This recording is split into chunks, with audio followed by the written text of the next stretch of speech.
Mesdames, Messieurs, bonsoir. Bienvenue dans Le Monde aujourd'hui. D'abord, les titres de cette édition.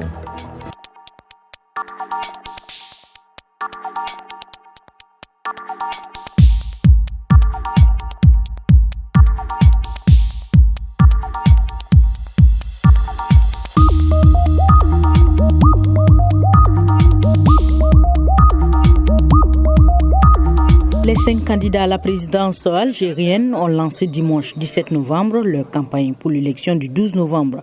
Mais ils sont tous contestés par une bonne partie de la population pour leur appartenance au régime de l'ex-président Abdelaziz Bouteflika.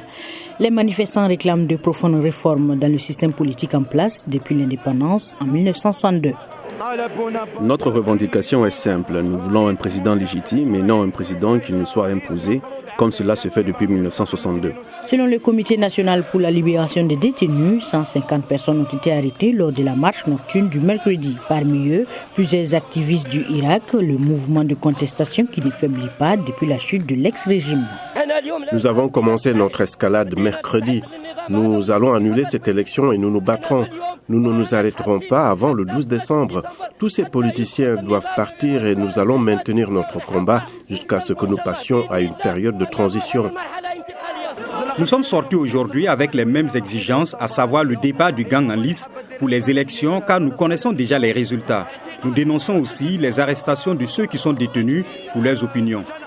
Le gouvernement exerce une pression accrue sur les manifestants depuis l'été en renforçant la présence de la police lors des manifestations et en arrêtant des dizaines de manifestants et des personnalités de l'opposition.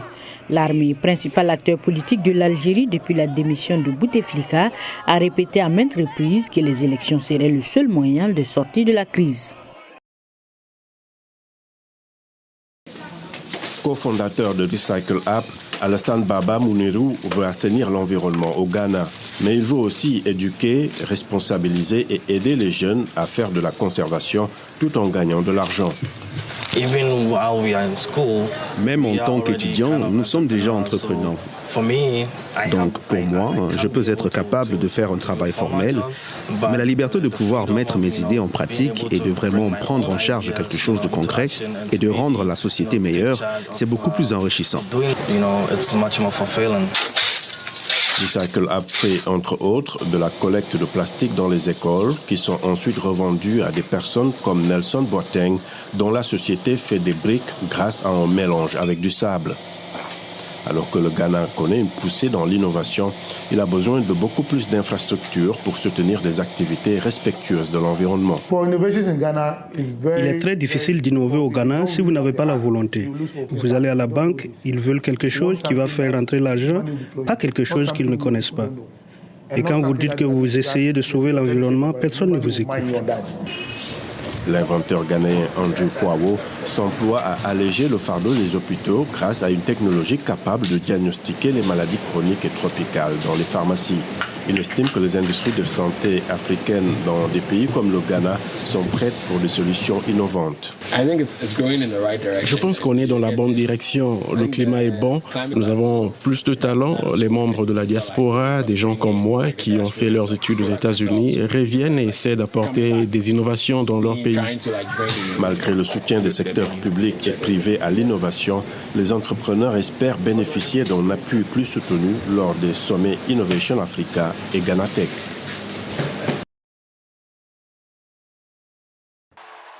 Ils étaient 10 à se partager la scène mercredi soir à Atlanta lors de ce débat télévisé MSNBC-Washington Post. Tous les candidats appuient l'enquête de mise en accusation en cours à la Chambre des représentants, y compris l'ancien vice-président Joe Biden. Qui est le plus susceptible de remporter la nomination à la présidence en premier lieu et en second lieu? Qui est le plus susceptible d'augmenter le nombre de démocrates à la Chambre et au Sénat? Biden est l'un des principaux candidats parmi les 18 en lice chez les démocrates. Autre favori, Elizabeth Warren du Massachusetts. Nous devons établir le principe que personne n'est au-dessus de la loi. Nous avons une responsabilité constitutionnelle et nous devons la respecter. Amy Klobuchar, sénateur du Minnesota, appuie l'enquête d'impeachment, mais elle sera également jurée s'il y a un procès au Sénat. Dans cette procédure de destitution, ce qui est vraiment en jeu, c'est notre démocratie. Le sénateur du Vermont, Bernie Sanders, a eu cette mise en garde pour son parti. Il est probablement le président le plus corrompu de l'histoire moderne de l'Amérique. Mais Donald Trump ne nous consumera pas, car si nous le faisons, vous savez quoi? Nous allons perdre les élections.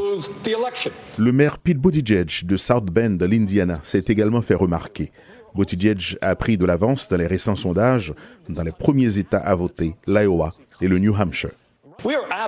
Nous allons absolument confronter ce président pour ses actes répréhensibles, mais nous prétendons également être le président qui dirigera ce pays après la fin de la présidence Trump, d'une manière ou d'une autre. Les démocrates tiennent leur prochain débat en décembre à Los Angeles.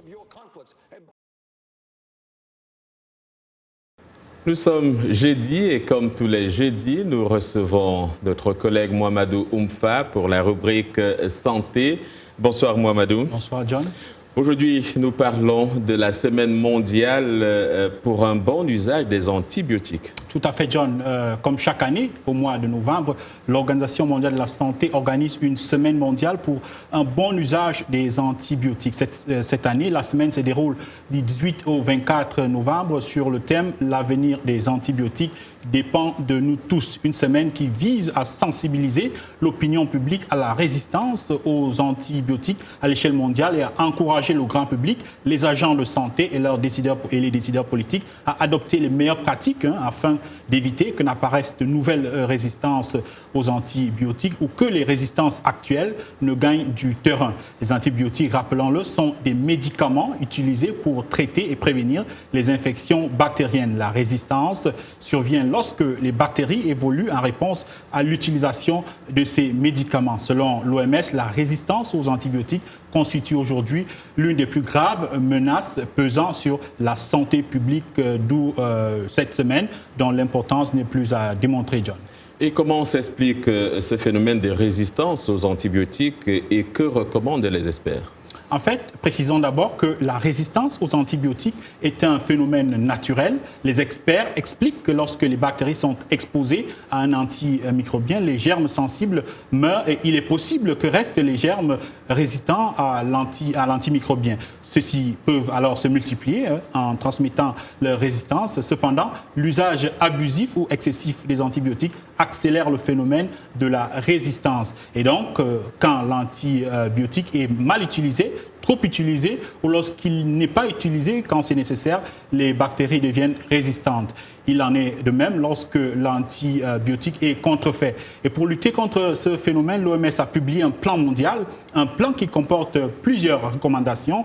Au niveau individuel, par exemple, il est recommandé de n'utiliser les médicaments que lorsqu'ils sont prescrits par un professionnel de santé qualifié, de toujours respecter les conseils du soignant et les doses prescrites, ne jamais partager ces antibiotiques avec d'autres personnes. Ce plan qui comporte également des recommandations à l'intention des responsables politiques qui doivent réglementer et favoriser l'usage rationnel et la mise à disposition de médicaments de qualité, à l'intention aussi des professionnels de santé qui ont la charge de rappeler à leurs patients de la prise correcte des antibiotiques et de signaler les infections résistantes aux antibiotiques aux équipes de surveillance de ce type de cas. Alors, la journée se célèbre un peu partout dans le monde, mais aussi au Togo, où je vous propose à présent d'aller à Lomé, la capitale du Togo, où s'est tenue aujourd'hui même une table ronde sur le sujet, une table ronde réunissant des pharmaciens, des chirurgiens, des dentistes, des médecins et prescripteurs et vétérinaires. La correspondante de VOA Afrique au Togo, Kailo Son, raconte. La résistance aux antimicrobiens, en abrégé RAM, a été au cœur de cette table ronde. Même si la RAM est un fléau invisible, elle constitue, selon les experts, une réelle menace pour l'humanité. Si aucun antibiotique ne marche, du coup, nous serons détruits par les maladies, du moins par des maladies infectieuses. Et c'est là toute la problématique. Selon les acteurs, il y a une utilisation abusive et non conforme des antibiotiques. Les constats au niveau des officines de pharmacie, c'est effectivement la demande spontanée d'antibiotiques. Et quand nous prenions le temps de faire notre travail d'écoute et d'échange avec le patient, on se rendait compte que les antibiotiques étaient demandés pour des maux de tête, des maux de ventre, de la fatigue et tout cela.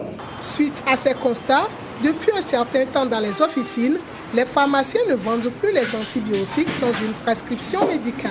Nous demandons plutôt que lorsque la population vient en officine, qu'elle soumette son besoin de santé et le pharmacien, dans la limite de ses compétences et de ses connaissances, jugera du médicament utile pour pouvoir effectivement soulager ou jugera de l'orienter vers une structure de santé pour une meilleure prise en charge. La table ronde a fait des recommandations au nombre desquelles l'amélioration des protocoles de prescription, l'intégration des modules sur la RAM dans les curricula pour les étudiants en médecine et pharmacie et la sensibilisation de la population sur les dangers de l'utilisation anarchique des antibiotiques.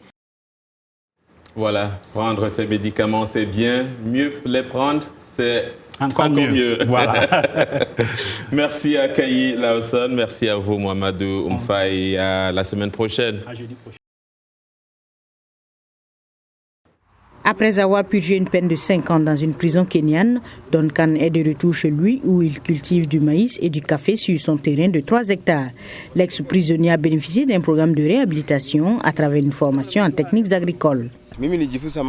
J'ai acquis des compétences en agriculture bio et je les ai très bien maîtrisées.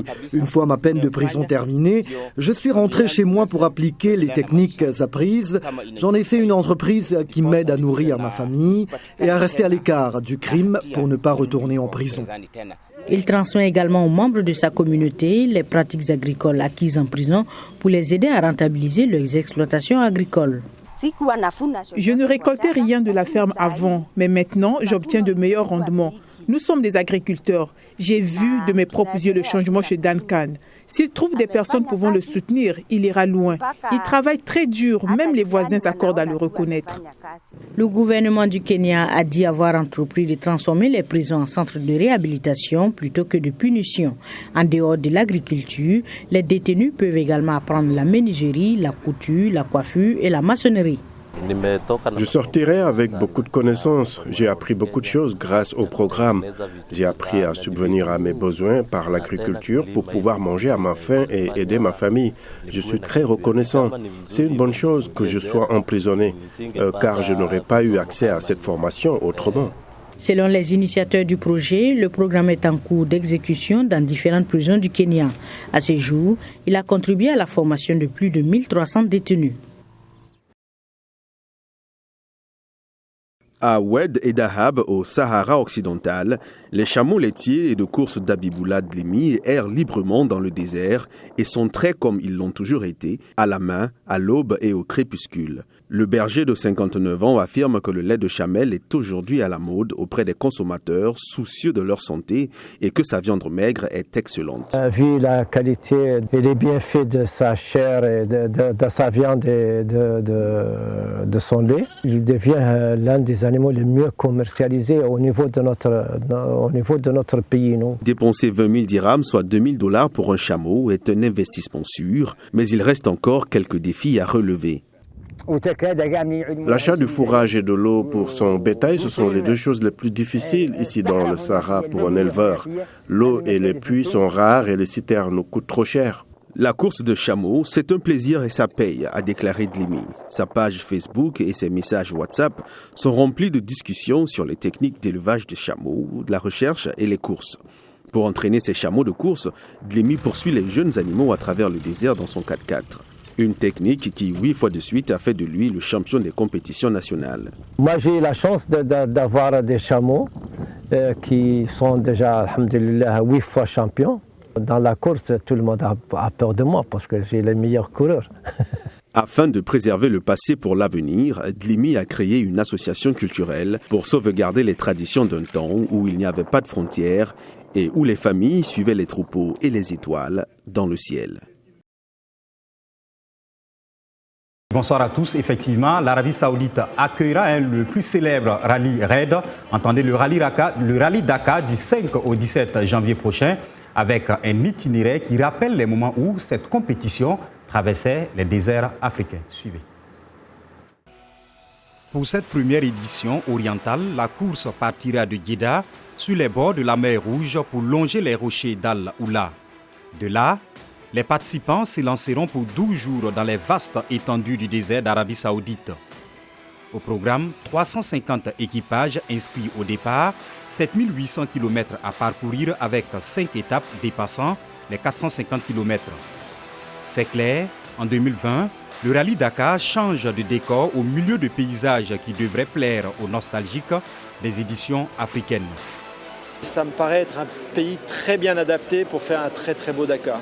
Ça me fait penser un peu à certains pays qu'on avait en Afrique, un peu le sud algérien ou la Mauritanie. Et je crois qu'avec ce qu'on a vu, ça confirme que ça va être un très beau rallye. Un rallye qui a fui les déserts africains pour insécurité, entre autres, et qui a ouvert son deuxième épisode en Amérique du Sud. Le Dakar, comme l'appellent affectueusement ses compétiteurs, démarre une nouvelle page de son histoire en plantant son campement au Moyen-Orient, où il compte rester au moins 5 ans. En football, à peine avoir annoncé son départ de la MLS, Zlatan Ibrahimovic reçoit une proposition. En difficulté depuis le début de la saison, l'AC Milan veut offrir une pige de 6 mois à son ex-star de 38 ans qui quitte le Los Angeles Galaxy. Selon la Gazzetta dello Sport et Sky Sport Italia, le club italien a engagé les négociations avec l'agent d'Ibrahimovic pour tenter de le faire revenir en Lombardie, où il avait passé 2 saisons entre 2010 et 2012. Le Suédois avait marqué 42 buts en 61 matchs, contribuant au dernier sacre décroché par le club italien. Lors de la saison 2010-2011, l'AC Milan peine à décoller cette saison, seulement 14e de Série A après 12 journées de championnat. Voilà, c'est tout pour les sports. On se retrouve demain. Et nous, on atterrit en mettant fin à ce journal. Bonsoir.